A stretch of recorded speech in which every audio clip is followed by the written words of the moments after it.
이슬람 사람들은 할랄 음식만 여러분 먹는다고 그러고, 한국의 할랄 음식이 막 전파되기 시작해서 할랄 음식은 굉장히 깨끗하고 좋은 것이고 뭐 사람 몸에 유익한 거라고 이렇게 이제 오도됐고 알고 있는 거에 관한 CBS가 사실은 그런 것이 아니다. 쉽게 말하면 이슬람 제사 음식이 할랄입니다. 그죠?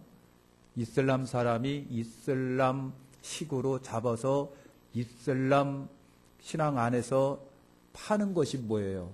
이게 할랄이에요, 할랄. 근데 그걸 갖다가 굉장히 깨끗하고 좋은 음식이고 건강에 유익한 음식이라고 하는데, 사실은 영적으로 보면은 이슬람 제사 음식이고, 또 그들의 수단과 방법으로 고기를 잡았을 뿐이지, 저기 뭡니까, 그 위생과는 상관이 없는 거예요. 그죠? 위생과는 상관이 없는데, 우리는 굉장히 위생적이라고 생각하는 착각을 할랄 음식이라고 이렇게 보는데 그렇지가 않다라고 하는 거예요. 한국의 할랄 음식이 무슨 뭐 건강식이고 뭐 오염되지 않은 거라고 생각하고 뭐 그랬는데, 어제 방영해 준 거 여러분 보셨잖아요. 위생관 상관없어요. 자기들 식으로 잡아서 자기들 식으로 판매하는 거예요.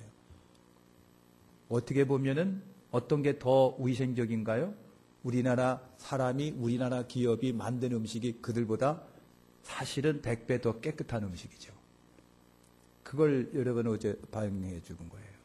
그래서 할랄 음식에 대한 맹목적 여러분 그 좋다고 생각하는 그런 의식이 우리 크리스찬들에게는 없었으면 좋겠어요. 없었을 겠어요. 까놓고 보면 제사 음식이다 라고 하고요. 어제도 이렇게 잠깐 CBS 비춰줬잖아요. 투석형들이 아직도 그들에게는 있어요. 여러분 여자를 꼭꼭 붙들어 매놓고 땅속에 파묻어요. 배꼽까지 파묻어요. 못 움직이죠. 땅속에 파묻으니까. 그리고 남자들이 툭 둘러서서 주먹덩어리만한 돌로 치기 시작하는 겁니다. 이게 투석형이에요. 그러면 피하지도 못하고 그냥 무조건 다 맞는 거예요. 그러니까 다 맞아서 깨져갖고 죽는 거가 투석형이에요. 이게 지금도 있잖아요. 그죠? 성경에도 투석이 있어요. 그죠? 성경에도 있고요. 성경에도 차명이 있습니다. 제 친구가 동영상을 하나 보내줬어요. 기독교인들을 잡아놓고 쫙 이슬람 사람들이 둘러와갖고 꼭 망나니 같은 사람이 칼을 들고 그냥 목을 다 치는 거예요. 그냥 목이 딱 떨어져 그냥. 그러면 그냥 그대로 쓰러져. 막 시체가 옆에 막 쌓입니다. 지금도 그렇게 하고 있어요. 얼마나 잔인하며 끔찍하며 무서운지 몰라요. 여러분 그런 거 보면서 아마 밥 못 자고 밥 못 드실 거예요. 근데 그 사람들은 그것이 뭐예요? 신을 위한 거라고 생각하고 그걸 좋아하고 있거든요. 얼마나 우리하고 차이가 있는지 몰라요. 유대인들, 솔직히 말해서 유대인들이 차명하고 투석하나요? 지금은 안 합니다. 그들이 이슬람 사람들도 자기들이 갖고 있는 것이 구약입니다. 유대인들하고 비슷한 구약이에요. 근데 어쩌면 그렇게 차이가 있을까요? 그런 걸 우리에게 이렇게 이제 보여주고 그랬습니다.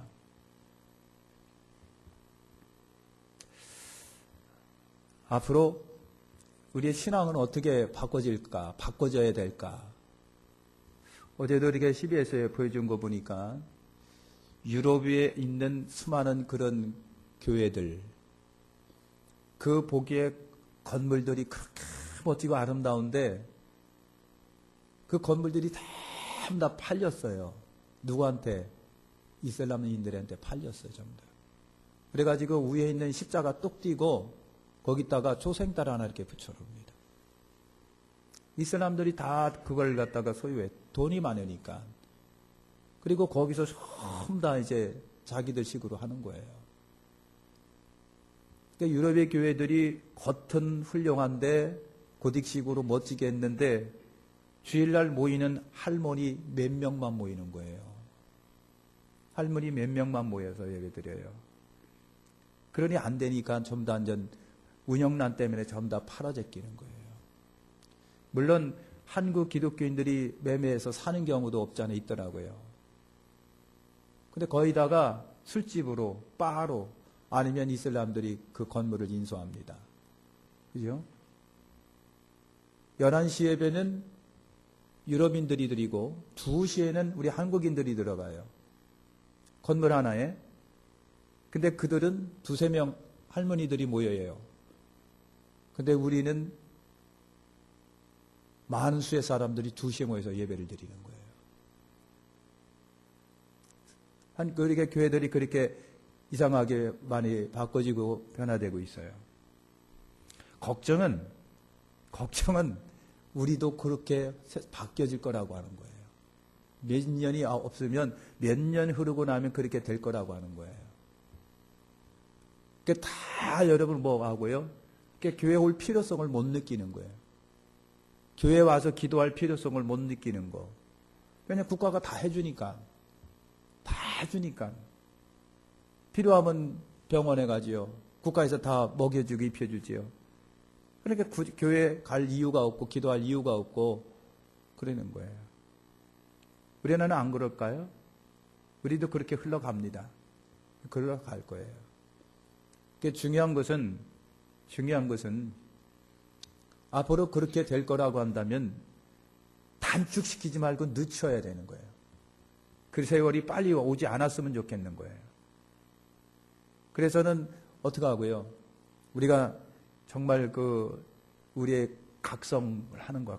촉구시키고 각성시키고. 교회 역할이 뭐냐? 교회 역할이 뭐냐? 옛날에는 여러분 아시는 것처럼 교회에서 광고하고 나면 쫙 따랐어요. 온 동네가 다 했어요. 온 동네가 집회하고 온 동네가 밥해 먹으면서 집회했는데 지금은요 그렇지는 않아요.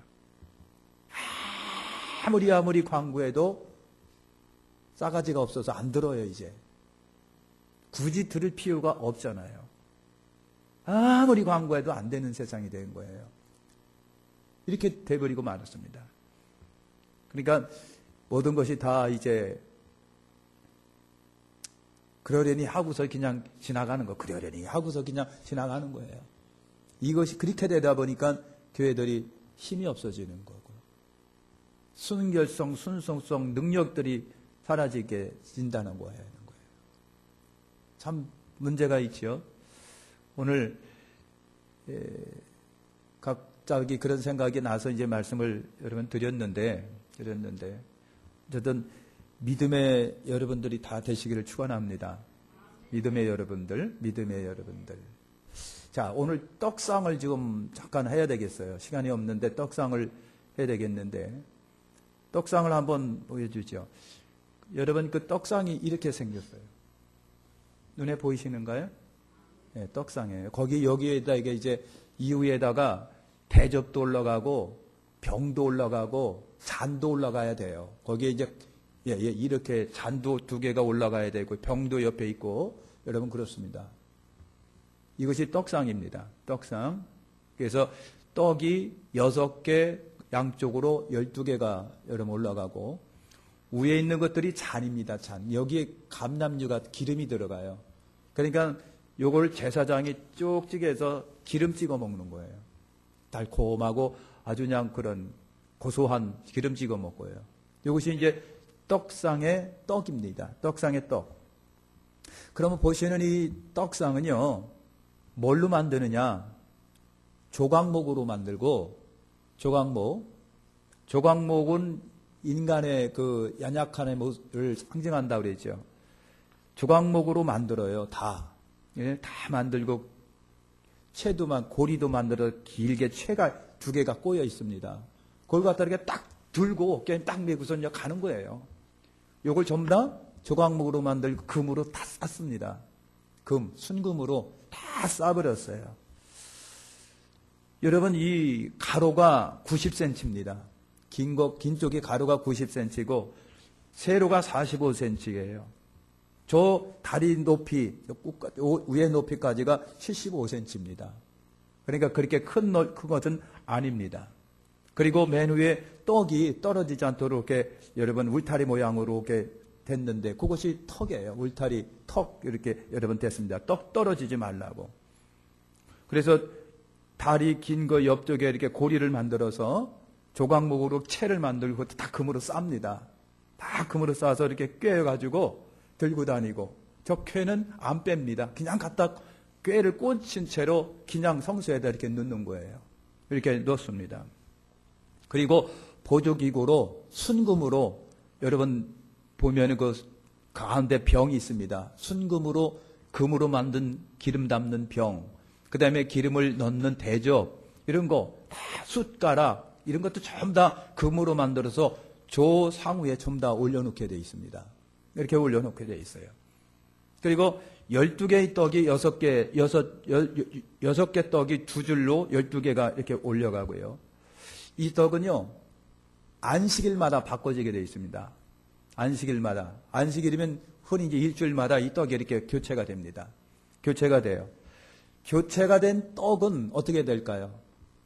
교체가 된 떡은 저 성소에서 제사장들이 그걸 먹습니다. 그걸 먹어요. 그걸 갖다가, 그러니까 누룩을 넣지 아니하고 일주일이 저 안에 있었기 때문에 얼마나 딱딱하겠어요. 그걸 쭉쭉 찌개해서 기름을 찍어서 먹었어요. 제사장들이. 그리고 일주일 동안 다 소비를 했을 거라고 하는 겁니다. 이것이 떡입니다. 이것이 떡상이고 떡인데, 떡은요, 예수님을 의미합니다. 예수님을. 여러분, 요한복음 6장 47, 51절에 나는 하늘에서 내려온 떡이라고 했어요, 예수님이. 떡. 예수님이 떡이에요. 떡. 그 다음에 더 구체적으로 말하면 말씀이에요. 말씀이 떡이에요. 말씀이. 그러면 여러분, 떡이 주는 교훈이 있습니다. 저 상과 떡을 보면서 우리는 누구를 봐야 되느냐 하면 예수님을 보는 거예요. 예수님. 떡을 먹을 때 떡이 어떠냐라고 하는 건데, 어떤 떡이냐라고 하는 건데, 레위기 24장 5절에 보면 저 떡은요, 고운 밀가루로 만듭니다. 여러분, 고운 밀가루가 되기 위해서는 밀이 어떻게 돼야 될까요? 갈면 갈수록 고운 밀가루가 되는 거예요. 갈면 갈수록. 여러분, 그렇지요? 계속, 여러분, 두꺼운, 입자가 큰, 입자가 둥근, 큰 밀가루는요, 먹기가 좀 불편하고 딱딱하고 소화가 잘 안 된답니다. 밀가루, 고운 밀가루 되기 위해서는 계속해서 맷돌로 갈아야 돼요. 끊임없이 부서지고 또 부서지는 거예요. 예수님은 낮고 천한 이 땅에 와서 철저히 부서지고 겸손의 끝까지 내려가신 분이에요. 겸손의 끝까지 내려가신 분이 바로 예수님이세요. 할렐루야. 또 여러분, 우리가 떡을 먹을 적에는 하나님의 말씀, 주님의 말씀을 먹을 적에는 신약과 구약이라고 하는 맥돌에 가려진 신약과 구약을 골고루 우리가 먹어야 돼요. 먹어야 돼요. 그리고 정말 고운 밀가루, 고운 말씀을 먹어야 소화가 됩니다. 말씀에는 로고스가 있고 레마가 있다고 그랬어요. 로고스가 있고, 레마는 뭐예요? 성령의 감동과 성령의 음성으로 들려지는 말씀은 우리에게 힘이 되고 능력이 되고 권세가 되고 위로가 되는 말씀이에요.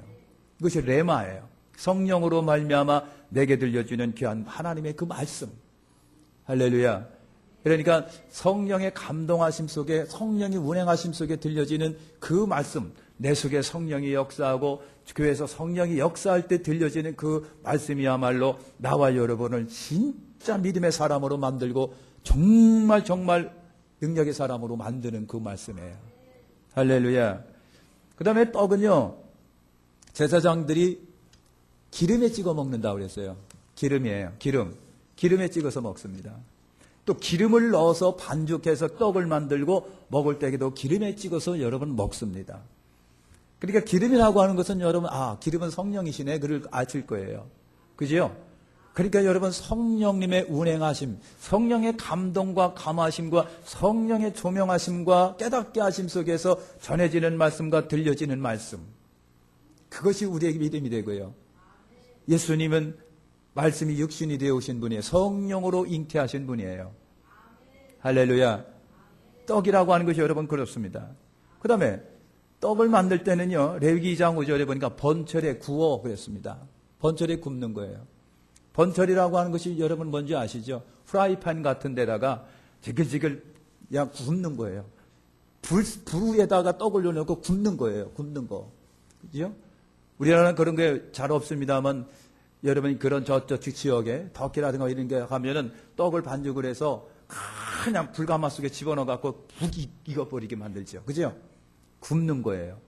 떡을 저렇게 만드는 거예요. 저렇게, 불이라고 하는 것은 여러분 뭐예요? 고난이고 힘든 환난이고 여러 가지를 말하는 거예요. 예수님이 고난과 환난을 당하신 분이에요. 십자가의 어려움을 당하시고 고난과 고초를 예수님이 당하신 분이에요. 할렐루야. 이렇게 하는 거예요. 여러분, 고난 가운데 우리에게 들려지는 말씀, 욥기서 42장 5절에 보면 내가 죽게 대하여 귀로만 듣기만 하였는데 이제 눈으로 주를 뵙나이다 그랬어요. 누가 한 말? 욥이 한 말이에요. 고난을 당하기 전에는 그렇구나, 그냥 그렇구나 하고서 그냥 말씀이구나 그렇게 했단 말이에요.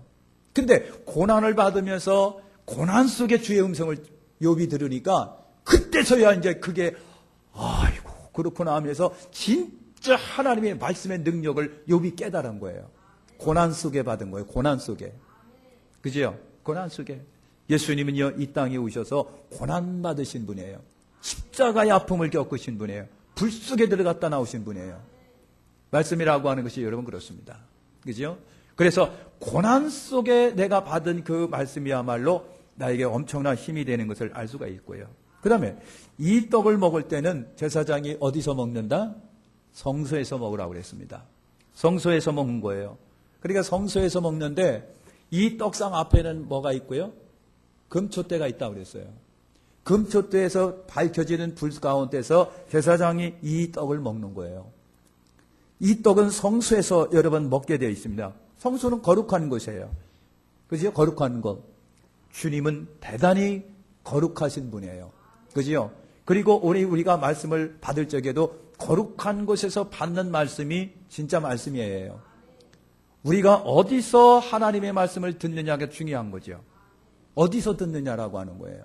2단에게서 듣느냐, 3단에게서 듣느냐, 편견 가운데서 듣느냐, 사이비 가운데 듣느냐, 아집과 독선 속에 듣느냐라고 하는 거예요. 그러니까 여러분 2단에서 듣고 3단에서 듣고 그런 데서 들으면 안 되는 거예요. 하나님의 말씀이 여러분 그렇습니다. 정말 인정받는 순결하고 순수한 교회로부터 전해주는 그 말씀이 진짜 하나님의 말씀인 것을 알 수가 있어요. 이 떡상의 떡은요 24시간 365일 상위에 늘 올려 있습니다. 일주일마다 한 번씩 갈 뿐이죠. 24시간 올려 있습니다. 365일 올려 있는 떡이에요. 그러니까 말씀이 우리를 떠나면 안 된다고 하는 것을 말씀하시고 있습니다. 항상 주님은 우리 곁에 있어요. 우리 곁에 계신 주님은 우리 곁에서 우리는 항상 365일 그 주님을 봐야 돼요. 그 주의 음성을 여러분 들어야 돼요. 변함없는 그 떡을 우리가 먹어야 된다라고 하는 것을 말씀을 하고 있습니다. 그 다음에 이 떡에는요 뭐가 안 들어가 있습니까? 누룩이 안 들어가 있는 거예요. 누룩을 집어넣으면 떡이 부들부들하고 맛있고 푹석푹석하고 연합니다. 부드러워요. 우리가 먹는 빵 속에는 전부 다 뭐가 있어요? 이스트 누룩이 다 들어가 있어요. 그러니까 부드럽고. 근데 여기 누룩을 넣지 않는 떡 먹어보세요. 딱딱하고 말이죠. 그렇게 돼요. 여러분 이 떡은 누룩을 넣지 않습니다. 누룩은 뭔지 아시죠? 죄를 말하고 악을 말합니다. 불의와 불법을 여러분 말 안 하는 거예요. 우리 예수님은 죄가 없으신 분이에요. 순결하시고 아주 순수하신 분이에요. 여러분 하나님의 말씀도 순결하고 순수합니다. 거기에 어떤 것도 들어가면 안 돼요. 설교라고 하는 것은 이 속에 어떤 말씀도 들어가면 안 돼요. 어떤 세상적인 이유도 들어가면 안 돼요. 어떤 세상적인 편견과 아집도 들어가면 안 돼요. 설교는 순수한 하나님 말씀만이어야 한다고 하는 거예요.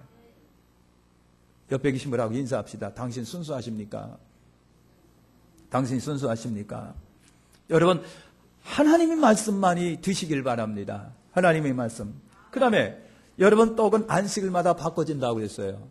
일주일마다 바꿔지는 거예요. 토요일마다 바꿔지는 거예요. 이거는 토요일마다. 그렇게 떡을 해서 12개는 12지파를 의미한다고 그랬습니다. 12개를 창 위에 올려놔요. 올려놓을 땐 따끈따끈한 걸 올려놓겠죠. 일주일이 지나가면서 굳어지고 딱딱합니다. 그럼에도 불구하고 이 떡을 제사장이 먹습니다. 일주일마다 바꿔진 거예요. 그러니까 오늘 우리는요 아무리 늦어도 일주일마다 새롭게 나는 갱신이 돼야 되는 거예요. 아무리 늦어도 일주일마다 말씀을 통해서 나는 새롭게 바꿔져야 되는 거예요. 새롭게 또 바꿔지고 새롭게 또 먹어야 되고 새롭게 또 먹어야 되는 거예요. 할렐루야. 그래가지고 우리가 새롭게 거듭나고 새로워지고 새로운 믿음으로 살아가야 돼요. 할렐루야. 말씀을 먹으시길 바랍니다. 성령의 감동과 감화하심 속에 전해야 되지만 들었기도 성령의 깨닫게 하심 속에서 들어야 되는 거예요. 성령의 역사가 일어나야 돼요. 하나님의 말씀은요, 날마다 공급받아야 먹어야 됩니다. 제사장은 성도를 대표한다고 한다면 여러분 떡상에서 내려진 저 12개의 떡을 가지고 제사장들은 일주일 동안 먹었을 거라고 하는 거예요. 날마다 먹어야 돼요. 떡을 먹어야 돼요. 그것도 성령의 기름에 찍어서 여러분 먹어야 돼요. 누룩에는 떡에는 누룩이 들어가지 않습니다. 순결하고 순수해야 됩니다. 말씀은 순결하고 순수해야 돼요. 오염되지 말아야 돼요. 다른 것이 들어가지 말아야 돼요. 다른 곳에서 듣지 말아야 돼요. 다른 곳에서 이단으로부터 듣지 말아야 돼요. 잘못된 교리를 갖고 있고 잘못된 신학을 갖고 있는 사람으로부터 듣지 말아야 돼요. 제 친구가 동영상 하나를 보내줬습니다. 진짜인지는 모르겠는데요. 가톨릭이 지금 여러분 뭔가를 준비하고 있답니다. 그게 뭐냐? 예수의 재림은 없다라고 하는 것을 준비하고 있답니다. 예수의 재림은 없다. 그래서 예수의 재림이 없다라고 하는 것을 성경과 과학적으로 입증할 수 있도록 자료를 다 준비해 놨다는 거예요. 가톨릭이 됐다는 거예요. 앞으로 머지않아 예수님의 재림은 없을 겁니다. 그렇게 이제 나올 거예요. 진짜 겁나고 두려운 문제입니다. 바울이 그랬습니다. 예수님의 재림이 없다면 나나 여러분이나 가장 불쌍한 사람이 돼버리고 마는 거예요. 이런 시대에 우리는 이제 앞으로 살아갈 겁니다. 야, 진짜 그럼 어떻게 되느냐? 어떻게 해야 될 거냐라고 하는 거예요. 어떻게 될 거냐? 걱정이 태산 같습니다. 그 전에 빨리 주님이 어쨌든 오시긴 오셔야 되겠는데 순결해야 됩니다. 말씀도 순결하고 듣는 것도 순결해야 됩니다. 깨끗해야 됩니다. 오염되지 않은 말씀 막아야 됩니다. 기도하겠습니다. 하나님 감사합니다. 떡상의 떡 관하여 말씀을 나눴습니다. 하나님, 앞으로 가면 갈수록 교리도 말씀도